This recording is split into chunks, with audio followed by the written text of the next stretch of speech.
எந்த ஒரு மக்களும் இந்த நிறுவனத்தின் மீது முதலீட்டாளர்கள் புகார் கொடுக்கவில்லை, வழக்கு தொடரவில்லை. செபி என்ற ஒரு அமைப்பு இந்த நிறுவனத்தின் வளர்ச்சி பொறுக்காமல் ராஜஸ்தான் உயர்நீதிமன்றத்தில் வழக்கு தொடர்ந்து இந்த நிறுவனம் பொதுமக்களிடம் முதலீடு பெறுவதற்கு தடை விதிக்க வேண்டும் என்று வழக்கு தொடர்ந்தார்கள். ராஜஸ்தான் உயர்நீதிமன்றம் கம்பெனி சட்ட பிரகாரம் மத்திய அரசின் அங்கீகாரம் பெற்றுத்தான் செயல்படுகிறது. இந்த நிறுவனம் பொதுமக்களிடம் முதலீடை ஈர்ப்பதற்கு எந்த தடைகள் என்ற மகத்தான தீர்ப்பை அனுமதித்தது.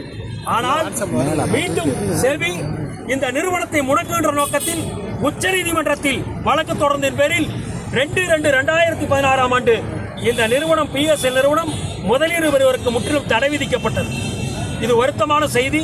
ஆனால் அதே மாண்புமிகு உச்சநீதிமன்றத்தினுடைய நீதியரசர் அவர்கள் இந்த நிறுவனம் செயல்பட தடை விதித்து, ஆனால் இதில் முதலீடு செய்தவர்கள் ஏழை எளிய மக்கள், கூலி தொழிலாளர்கள், உடனடியாக இவர்களுடைய முதலீட்டு பணம் 49,100 கோடி ரூபாய் திரும்ப கொடுக்க வேண்டும்.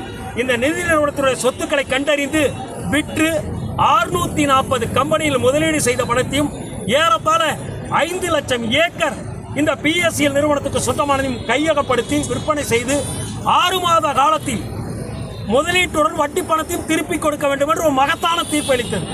ஆனால் அதற்கு ஒரு கமிட்டி நீதிபதி உச்சநீதிமன்றத்தினுடைய ஓய்வு பெற்ற நீதிபதி லோதா அவர்கள் தலைமையில் ஒரு கமிட்டி அமைக்கப்பட்டு செபி உறுதுணையாக இருந்து இந்த பணியெல்லாம் நிறைவு செய்து 6 மாத காலத்தில் முதலீட்டாளருக்கு பணம் கொடுக்க வேண்டும் என்று மகத்தான தீர்ப்பு. ஆனால் 9 வருடம் கடந்து விட்டது. இதுவரை 19,000 வரை முதலீடு செய்த நபர்களுக்கு மட்டுமே பணம் திருப்பி கொடுத்து வருகிறார்கள். அதுவும் பார்த்தீங்கன்னா இணையதளத்தில் பதிவு செய்தவர்களுக்கு. இணையதளத்தில் பதிவு செய்ய தெரியாதவர் பல லட்சக்கணக்கான காத்து கொண்டிருக்கிறார்.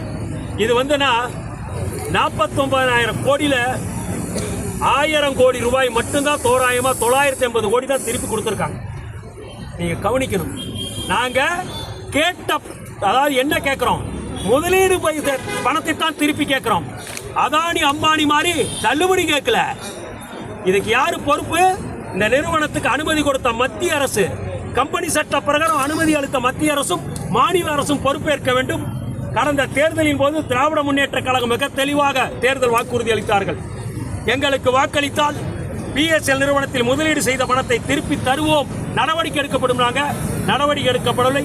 முதல்வர் கவனத்துக்கு கொண்டு செல்கிறோம். எங்களுக்காக மாண்புமிகு முதல்வர் அவர்கள் உச்சநீதிமன்றத்தில் இந்த வழக்கை விரைந்து முடிக்க ஒரு சிறப்பு தனி வழக்கறிஞரை நியமிக்க வேண்டும் என்பதுதான் எங்களுடைய பிரதான கோரிக்கை. பாரத பிரதமர் விரைந்து இந்த சொத்துக்களை எல்லாம் விற்று எங்களுக்கு பணத்தை கொடுக்க வேண்டித்தான் இந்த உணர்வுபூர்வமான போராட்டம். இந்த உண்ணாவிரத போராட்டத்தின் மூலம் மாண்புமிகு பாரத பிரதமரையும் முதல்வரையும் கேட்டுக்கொள்கிறோம், விரைந்து நடவடிக்கை எடுக்க வேண்டும் என்று. இல்லை என்று சொன்னால் இந்த போராட்டம் ஜல்லிக்கட்டு போராட்டம் போல் மாறும் என்பதை தெரிவித்துக் கொள்கிறோம். செல்லராஜா நிறுவன தலைவர், விவசாய முன்னேற்ற கழகம்.